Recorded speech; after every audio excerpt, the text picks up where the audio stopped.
Você chegou. Seja bem-vindo a mais uma jornada pelo desconhecido. Quero saber de onde você nos acompanha e em que momento da noite está agora.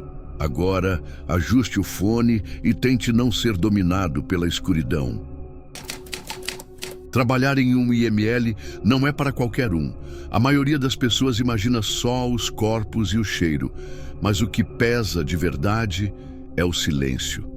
Não o silêncio comum, mas aquele que parece escutar tudo o que você pensa. Naquela noite, não era só o silêncio que me incomodava. Havia algo estranho pairando no ar, uma inquietação. O ar parecia denso, como se os azulejos do necrotério estivessem guardando o segredo. O plantão começou como qualquer outro. 4 corpos em sequência, todos vindos de acidentes violentos, coisas que infelizmente são comuns naquela região. Eu já estava exausto quando o rádio chiou, anunciando mais uma remoção. Achei que fosse o 5º corpo da noite. Só depois entendi que ele não fazia parte da sequência. Ele não era da mesma origem, nem do mesmo tipo. Ele simplesmente apareceu.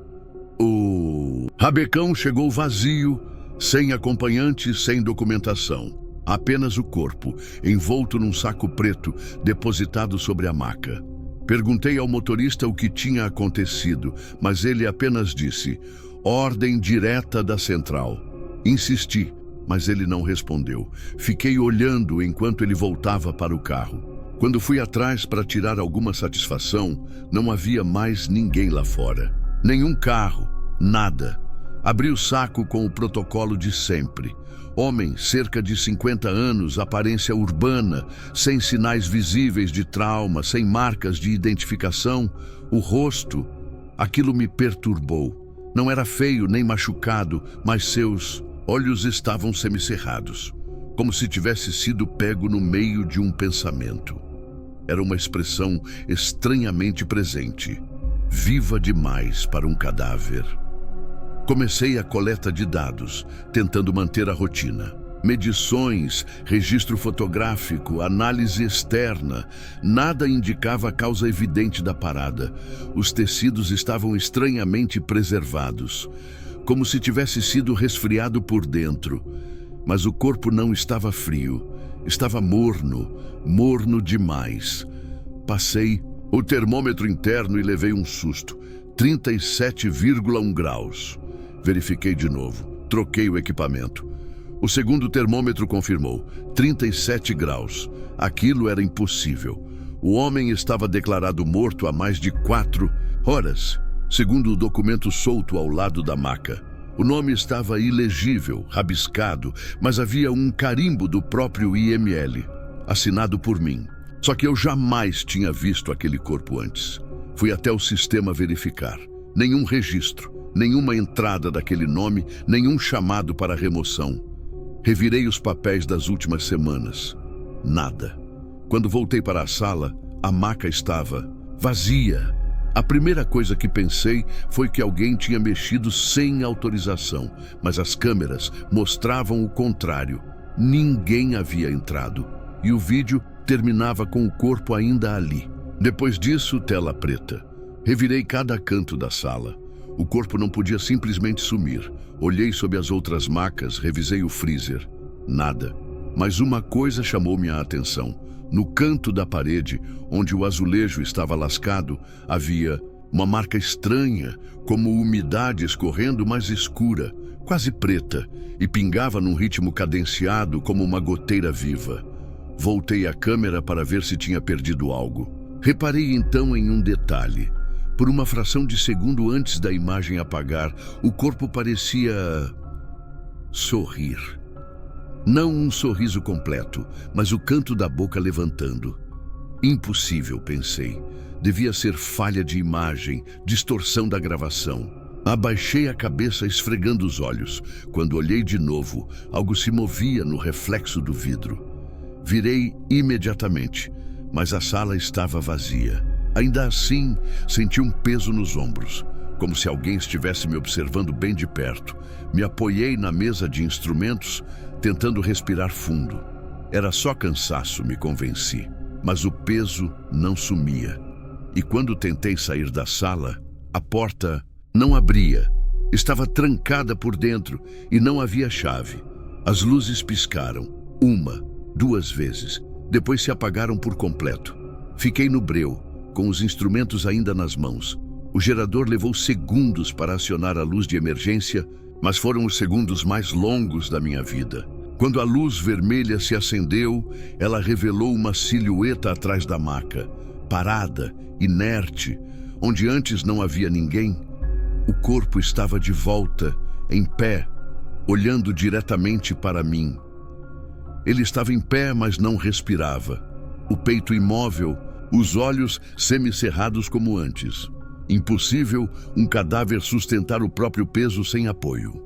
Dei um passo para trás, esbarrei na bancada de instrumentos, derrubando um bisturi. O som metálico ecoou na sala como um grito abafado. O homem não se moveu, mas algo dentro de mim gritava. Aquilo não era apenas um corpo. A luz de emergência oscilava, lançando sombras que dançavam pelos cantos. E no intervalo entre uma piscada e outra, o corpo parecia se mover. 1 centímetro de cada vez, como se o tempo estivesse em câmera lenta. No terceiro piscar, ele estava mais perto. No quarto mais perto ainda. Comecei a murmurar meu próprio nome em voz baixa, como se tentasse me manter ancorado na realidade. Peguei o bisturi caído, não por coragem, mas por instinto. A ponta trêmula apontada para frente, como se aquilo pudesse me proteger. A silhueta parou imóvel outra vez. Eu não conseguia distinguir se estava respirando ou se apenas projetava minha própria agonia nela. Mas então, algo se mexeu. Não o corpo, o reflexo dele no vidro do armário. No reflexo, ele estava sorrindo abertamente. Um sorriso largo, anormal, que não combinava com a expressão imóvel diante de mim. O reflexo se movia enquanto o corpo permanecia parado. Vi o reflexo esticar o pescoço, encostar o rosto no vidro e, por dentro, começar a bater com força. Um som seco, repetitivo, mas o corpo diante de mim ainda não se movia. Corri para a porta, puxando com força. Estava destrancada. Como? Se nunca tivesse estado fechada. Saí tropeçando pelos corredores vazios do IML, cada passo ecoando alto demais. Gritei por alguém. Nada. Tentei o telefone interno, sem linha. Os monitores de segurança mostravam estática. E onde deveria haver o necrotério? A câmera agora exibia apenas uma tela escura, com ruído sutil. Voltei com 2 seguranças. Mas a sala estava vazia. Tudo no lugar. Nada fora do comum, exceto por uma coisa. O saco preto, vazio, dobrado sobre a maca como se tivesse sido dobrado à mão. Nenhum dos seguranças quis ficar muito tempo. Quando mencionei o corpo, riram nervosos e disseram que provavelmente eu tinha cochilado, mas eu sabia, eu sentia, pedi acesso aos registros do plantão anterior. Descobri algo ainda mais perturbador. Essa não era a primeira vez que um corpo aparecia sem origem. Havia registros de pelo menos 3 casos semelhantes nos últimos anos. Todos em horários de madrugada, todos com falhas nas câmeras. Nenhum dos corpos foi oficialmente identificado. Todos desapareceram. Uma das médicas legistas mais antigas, Dona Irene, me chamou de canto. Disse que alguns corpos voltam, que certos mortos não aceitam o fim, que às vezes, quando o laudo não é conclusivo, é porque há algo além da biologia impedindo o descanso. Fiquei em silêncio. Ela terminou com uma frase que nunca mais saiu da minha cabeça. A morte é um processo. Nem sempre termina no fim. Pedi afastamento por 2 semanas, mas continuei tendo pesadelos com aquele rosto. Sonhava que ele estava deitado sobre a maca, abrindo os olhos lentamente. Outras vezes, ele me chamava pelo nome com minha própria voz. E em uma noite específica, sonhei que estava dentro do saco preto, consciente, ouvindo passos se aproximando, sem poder me mexer. Voltei ao trabalho, contra a recomendação do psiquiatra. Queria entender, precisava encontrar alguma prova. de que não estava perdendo a sanidade, passei a estudar os laudos antigos, comparando padrões. Comecei a notar que, em todos os casos, o corpo chegava após 4 mortes anteriores, como se fosse o 5º corpo, o último de cada plantão longo. Foi quando recebi uma nova chamada. 4 corpos, chegando ao mesmo tempo, vítimas de um acidente na rodovia. Ao desligar o rádio Sheol, voz fraca, quase um sussurro, dizia apenas: "O 5º está a caminho." Senti um arrepio percorrer minha espinha. Corri até a entrada do IML. O rabecão estava vindo, e havia apenas um corpo dentro dele. Era o mesmo homem, o mesmo saco preto, o mesmo olhar semicerrado, e dessa vez ele sorriu com a boca toda antes mesmo de eu abrir o zíper. As luzes do necrotério nunca deviam piscar. Não era só incômodo, era errado. Aquela madrugada, no entanto, cada fluorescente parecia respirar com esforço, morrendo aos poucos sobre minha cabeça. O zumbido delas se misturava com o estalo de metal contra metal vindo da câmara fria número 3. E isso só piorava a sensação de que havia mais alguém ali comigo. A maca mais próxima ainda estava suja. Um rastro seco e escuro indicava que ninguém a higienizou após o último corpo. Mesmo com a porta trancada, o ar parecia gelado demais, como se fosse me rasgar por dentro a cada inspiração. Estava sozinho no plantão. O outro legista se atrasaria como sempre. E eu teria que lidar com a autópsia marcada para as 4 da manhã. Naquela semana, a rotina já pesava. Entrava às 8 da noite e saía ao meio-dia do dia seguinte, direto para o sono interrompido. A equipe era pequena e, como um dos únicos concursados, me davam os plantões mais longos.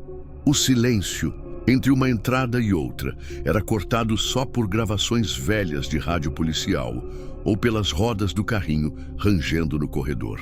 Um ambiente morto, no mais literal sentido. Mesmo com anos de profissão, ainda havia casos que mexiam comigo. Crianças, corpos carbonizados, cenas de acidentes que não faziam sentido. Mas o que mais me deixava inquieto eram os que não pareciam mortos. Expressões serenas demais, olhos ainda úmidos, tecidos sem rigidez. Aquelas pessoas que pareciam prestes a despertar, mesmo já sem pulso há horas. Na madrugada anterior, recebi um corpo sem identificação. Encontrado caído numa estrada de terra, sem ferimentos visíveis. Nenhum documento, nenhum sinal de agressão. Causa da morte, desconhecida. E mesmo assim, algo nele me incomodava profundamente. Era como se seu rosto mudasse levemente toda vez que eu olhava. A expressão ficava mais cínica. Voltei ao necrotério para revisar os exames antes de redigir o laudo. Ao acender a luz do fundo, jurei ter visto movimento por trás do vidro da câmara fria número 3, aquela onde o corpo estava guardado. Um leve tremor, como se algo lá dentro estivesse tentando se ajeitar. Parei por alguns segundos, prendendo a respiração. Tudo ficou em silêncio de novo. Revisei as imagens da câmera de segurança. Às 3h15, um clarão passou, pela lente, como se alguém tivesse tirado uma foto dentro da sala, mas ninguém mais tinha acesso. Verifiquei os registros de entrada. Nenhum. O último movimento foi o meu, 30 minutos antes. Comecei a duvidar da minha sanidade, mas algo em mim dizia para não ignorar. Liguei para o técnico de refrigeração. Se houvesse um curto, talvez o sistema da câmara estivesse oscilando. Ele disse que a manutenção tinha sido feita no dia anterior. Tudo estava em ordem, insisti. Ele se irritou e desligou. E fiquei olhando fixamente para a tela da câmera número 3, tentando perceber qualquer nova alteração. Nada. Só estática ocasional. Deixei o laudo pela metade e fui conferir pessoalmente. Cada passo ecoava como se o espaço ao meu redor estivesse maior do que o normal. Parecia que a sala tinha crescido, que a distância até a câmara fria era muito maior do que antes. Quando cheguei, respirei fundo. Encostei a mão na alavanca da porta metálica. Estava trêmula, fria como gelo. Abri. O corpo estava lá, exatamente como eu deixei, mas o saco estava mais aberto do que eu lembrava, e havia umidade no fundo da gaveta de inox, como se o corpo tivesse suado. Toquei o pulso só para me acalmar. Nada, ainda sem batimentos, mas a pele estava menos fria do que deveria estar após 12 horas. Encostei o rosto por reflexo, e o corpo sussurrou. Não foi um som vindo da garganta. Foi direto na minha mente, uma frase, 3 palavras. Não era ele. Eu me afastei, tropecei e bati com força na borda da bancada de instrumentos. Sangrei levemente, mas mal notei. O pânico era maior do que a dor. Saí correndo da sala e tranquei a porta. O zumbido das luzes continuava. E agora parecia haver respiração no fundo da sala. Voltei à sala de descanso, respirei fundo. Joguei água no rosto. Fiquei encarando meu reflexo no espelho rachado da pia por longos minutos. Meu rosto parecia diferente. Não era cansaço. Era como se outra pessoa me olhasse de volta. Uma sombra atrás de mim se moveu sozinha. Virei rápido. Ninguém. Mas senti o ar mudar, como se algo tivesse passado por mim. Aquela sombra não era reflexo, era presença. Saí da sala de descanso com a nuca arrepiada. O corredor parecia mais estreito. As luzes piscavam em sequência, como se algo andasse logo à frente, apagando cada luminária com o peso do próprio silêncio.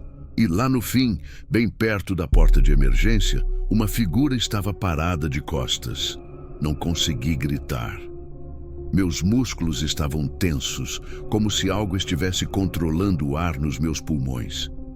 A figura era do mesmo tamanho do cadáver da Câmara 3. Mesma altura, mesmo porte, só que em pé. E quando se virou, ou melhor, quando girou o rosto sem mover o corpo, vi o olhar mais vazio que já encarei na vida. Mas ele me conhecia. Corri para o andar de cima. Esbarrei no elevador, parado, apertei o botão, bati na porta, xinguei o sistema. Nada funcionava. Subi pelas escadas e tranquei a porta com a chave reserva. 3 andares acima, fui parar na sala dos arquivos. Lá não tinha janelas, nem saídas de emergência. Era o único lugar onde eu podia me esconder por alguns minutos. Respirei fundo e tentei racionalizar. Talvez fosse exaustão, alucinação por privação de sono.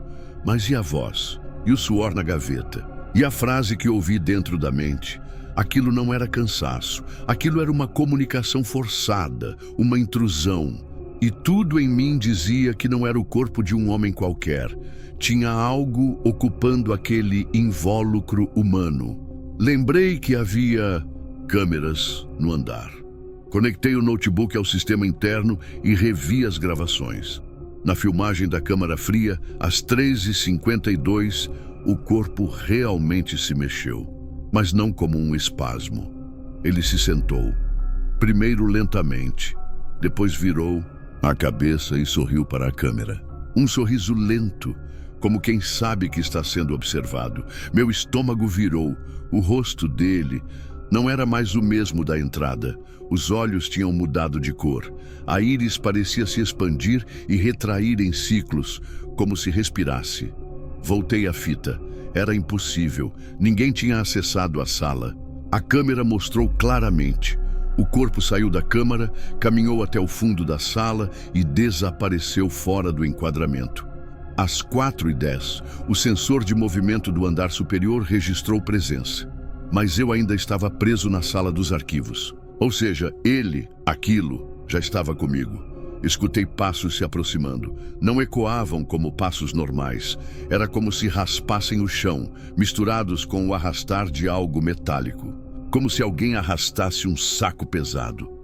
Apaguei a luz da sala, travei a porta e me escondi atrás da estante de prontuários.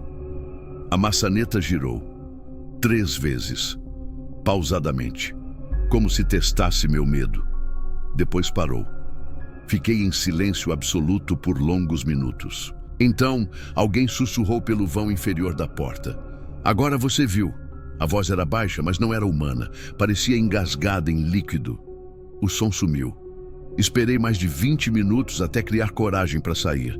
Corri direto para o estacionamento dos fundos. No trajeto, notei que todas as câmeras estavam desligadas, como se alguém tivesse cortado a energia seletivamente. Fui direto para casa. Tranquei todas as portas, desliguei o celular e fiquei deitado no chão da sala até o amanhecer. Na manhã seguinte, liguei para o diretor do IML. Pedi afastamento imediato. Não dei explicações. Ele pareceu compreender mais do que deveria. Antes de desligar, disse algo que me gelou. Você abriu a câmara 3, né? Aconteceu comigo também. Em 2004, mas nunca falei para ninguém. Eles não gostam que a gente fale. E desligou. Desde então, vejo vultos, reflexos distorcidos em vidros, sons sem origem. E às vezes, ouço a frase de novo, quando tudo está quieto demais. Não era ele. Tenho evitado espelhos e câmeras. Um dia, vi meu reflexo mover a boca antes de mim e sorrir. Um sorriso que não era meu. Desde então, evito até minha própria imagem.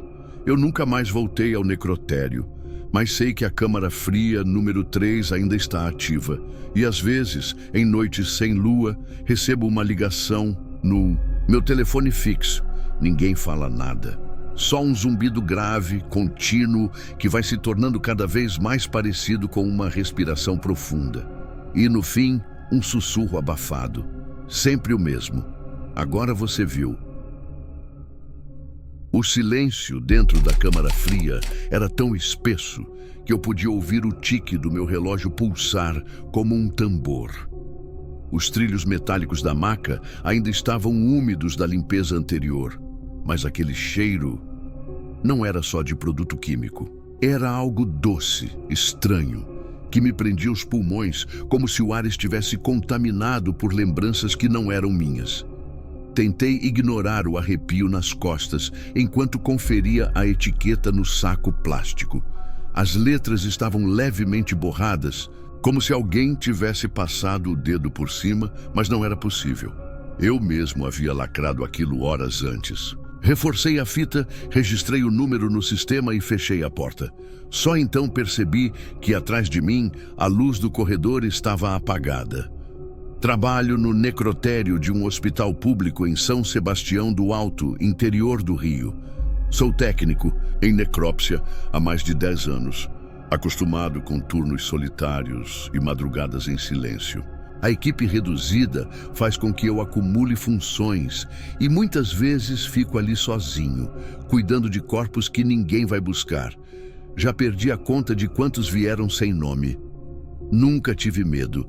Sempre achei o pavor uma coisa de quem não entende. A biologia. Um corpo sem vida não pode machucar ninguém. O que me preocupava eram os vivos, os parentes alterados, as ameaças veladas. A rotina era simples: preparo, registro, armazenagem e liberação. O hospital seguia seu ciclo indiferente, dia após dia, mesmo com a ala antiga fechada há anos. Naquela semana, uma sequência estranha de quedas de energia começou. Só nos meus turnos, sempre entre 2 e 3 da manhã. Primeiro achei que fosse oscilação da rede. Depois reparei que quando a luz voltava, alguma porta interna estava aberta. Testei trancar todas antes do fim do expediente, mas elas continuavam se abrindo, como se algo as forçasse por dentro. Na terceira madrugada, notei uma coisa que me gelou o estômago. Ao passar pela área de preparação, vi pegadas molhadas no chão. Não de sapato. Eram descalças, pequenas, como de alguém. Leve e apressado. Segui até onde consegui, mas elas desapareciam diante da porta da antiga Câmara 7, desativada há anos, sem eletricidade e lacrada com corrente dupla. A chave da corrente estava guardada com a diretoria, mas alguém a havia aberto. A corrente estava caída ao lado da porta, perfeitamente enrolada, como se tivesse sido removida com cuidado. Abri devagar, sem coragem de acender a lanterna. O cheiro que saiu dali não era de mofo. Era adocicado, igual ao da primeira noite, denso como perfume antigo e esquecido. Encontrei apenas uma maca velha, encostada num canto, coberta com um lençol encardido, rasgado nas pontas. Algo no modo como o tecido caía me deu a impressão de que havia volume ali embaixo. Aproximei devagar, mas parei a centímetros. O lençol respirava, subia e descia com ritmo baixo, longo, como alguém dormindo. Fechei a porta e corri até o térreo. Falei com a enfermeira da madrugada, Helenice. Ela riu, disse que aquela sala sempre deu problemas, que as câmeras não pegavam aquele corredor e que o sistema de alarme nunca funcionou ali direito. Tem coisa ali desde antes da minha época, ela disse, entregando um café com olhar pesado. Melhor fingir que não viu. Quem vai mexer com morto velho? Fiquei obcecado. Passei os dias seguintes revisando os registros antigos. A Câmara 7 era usada nos anos 90 para guardar corpos sem identificação por mais tempo. Em 1993, uma denúncia anônima alegava que um corpo havia sido armazenado sem registro por mais de 40 dias. A diretoria arquivou o caso como calúnia. Na noite seguinte, voltei com coragem. Peguei uma das câmeras de inspeção e coloquei voltada para a Câmara 7. Deixei filmando, travei a porta com um móvel pesado e fui descansar na sala de apoio. Acordei com a sensação de estar sendo observado. O vidro da janela estava embaçado e no centro havia uma marca, como se uma mão pequena tivesse pressionado o lado de fora. Corri até a câmera. A gravação travou às 3h18. Nos segundos antes, a imagem mostra a porta se abrindo sozinha e depois a maca. O lençol começa a se mover. Aos poucos, ele escorrega, revelando nada. Mas algo passa rastejando pela lateral da parede. Pequeno, encurvado, escuro demais para ser refletido corretamente. Não tive coragem de voltar lá. Pensei em entregar a gravação para a direção, mas o medo de parecer insano me travou. Ao invés disso, imprimi algumas capturas de tela e levei até Helenice. Ela olhou as imagens por um tempo, depois passou os dedos sobre uma delas e disse: "Isso aí parece ela." Quando perguntei quem era, ela desviou os olhos e apenas disse: "Uma que ficou esquecida." Na madrugada seguinte, o cheiro adocicado já vinha do corredor. Era como se aquele aroma quisesse me conduzir. Minhas mãos tremiam quando destranquei a Câmara 7. O lençol continuava ali. Só que agora estava dobrado cuidadosamente, como se alguém o tivesse preparado para cobrir outro corpo, e sobre ele uma marca de mão muito pequena e escura. Atrás da maca, no chão, algo chamou minha atenção. Um crachá antigo, desgastado, com foto quase apagada. Mas o nome ainda estava legível: Letícia da Silva, técnica em necropsia. Perguntei por ela no RH. Disseram que nunca houve ninguém com esse nome entre os funcionários ativos. Insisti. Uma semana depois, uma enfermeira mais velha me chamou de canto. Letícia desapareceu nos anos 90. Ninguém fala disso. Acharam que ela largou tudo e foi embora, mas havia boatos de que ela ficava sozinha demais, mexia onde não devia e de que um corpo que ela preparou não era de verdade, que respirava. Depois disso, ela sumiu. Ninguém encontrou nada, nem o crachá nem a bolsa. Só a maca estava arrumada. Naquela noite, algo em mim cedeu. Em vez de fugir da câmara, eu entrei. Tranquei a porta por dentro, sentei na maca.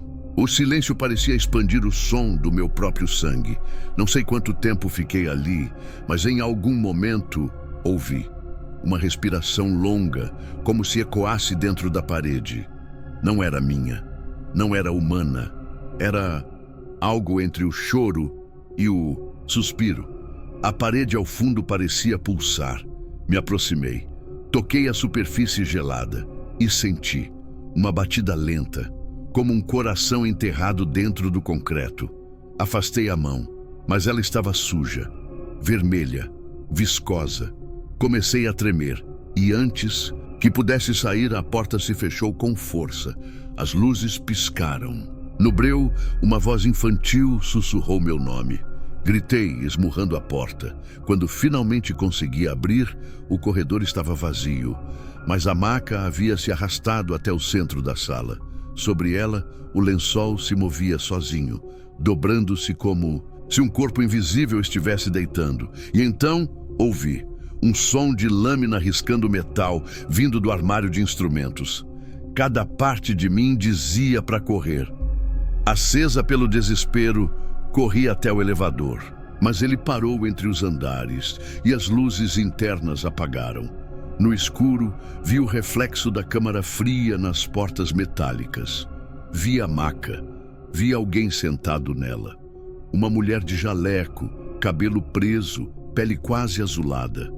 Ela sorriu, mas seus olhos estavam vazios. Quando as luzes voltaram, eu estava no térreo, sozinho.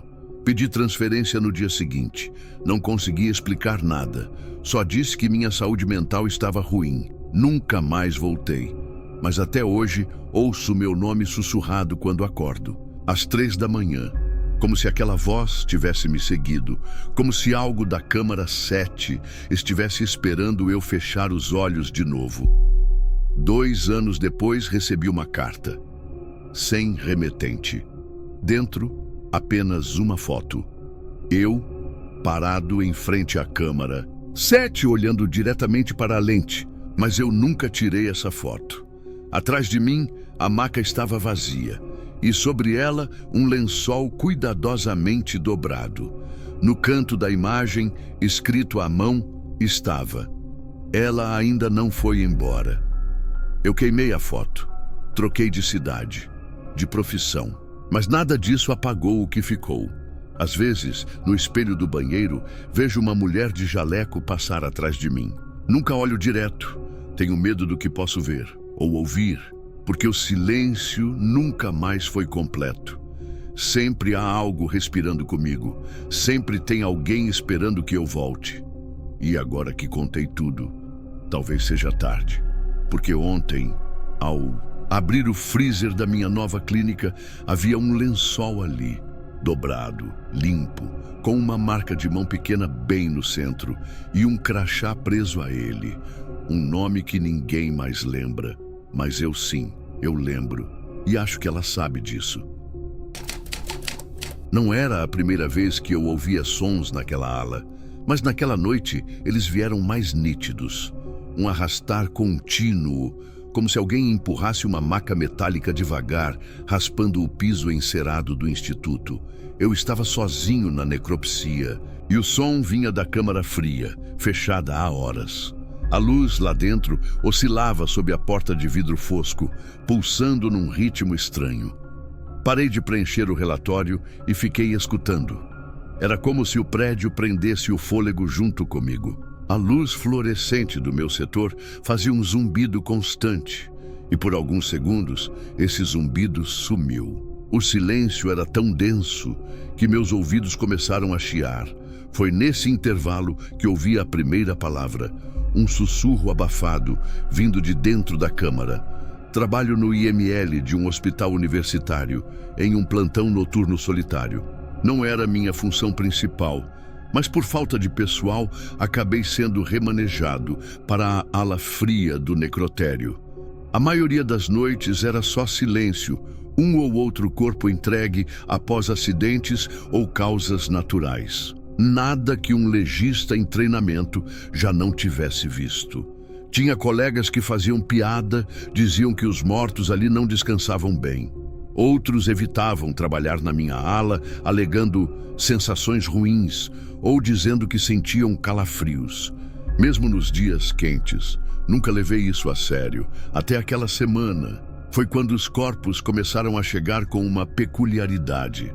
Todos tinham os olhos abertos, mesmo depois do preparo. No início, achei que era coincidência, mas os globos oculares estavam ressecados, como se já tivessem sido expostos ao ar por dias.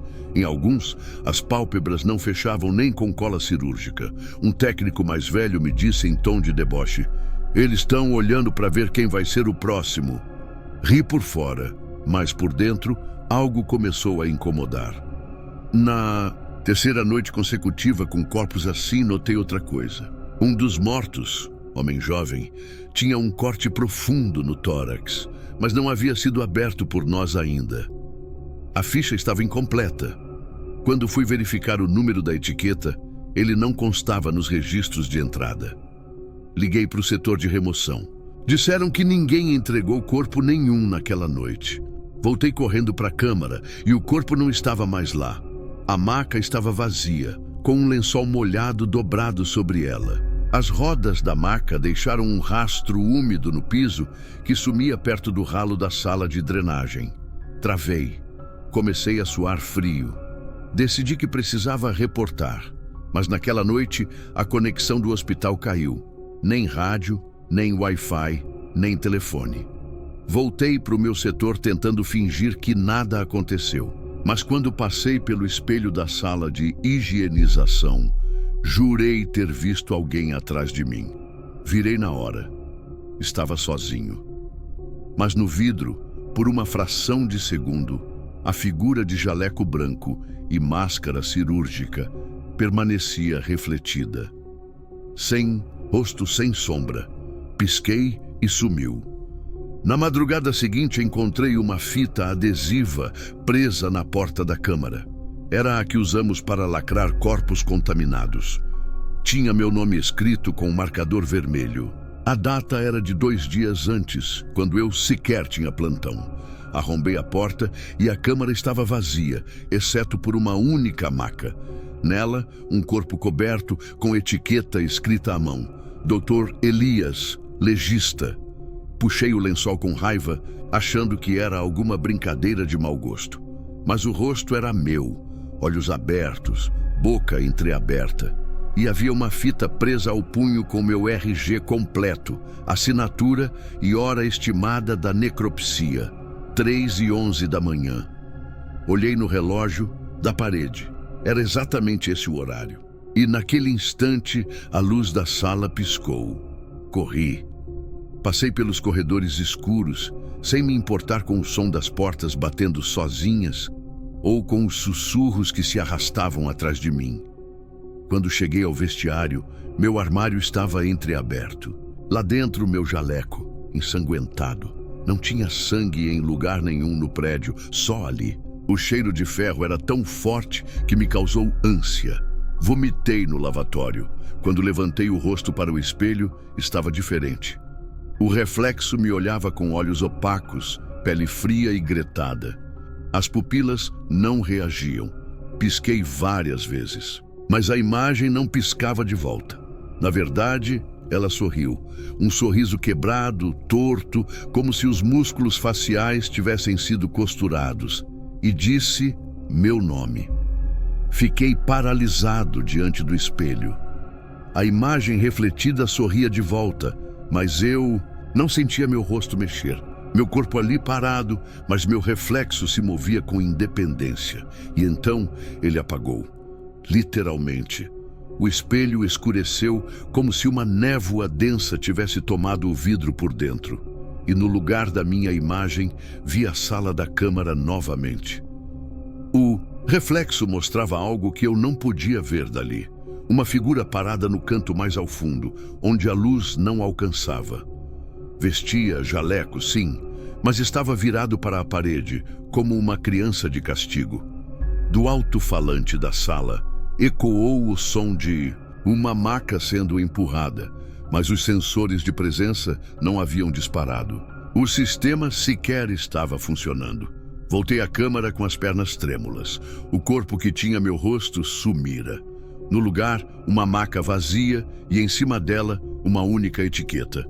Peguei. Estava molhada, como se tivesse sido mergulhada em formol. A tinta da escrita escorria, mas era possível ler. Ele ainda está aqui. Senti um vento frio sair da câmara, mesmo com a porta fechada. De dentro da parede metálica, um baque. Algo, ou alguém, batia na parte interna da câmara. Um som surdo, como carne sendo jogada contra o aço. Os batimentos eram compassados, quase calculados. 3 segundos entre cada impacto. Tentei destrancar, mas o sistema eletrônico não respondia. A luz interna acendeu sozinha.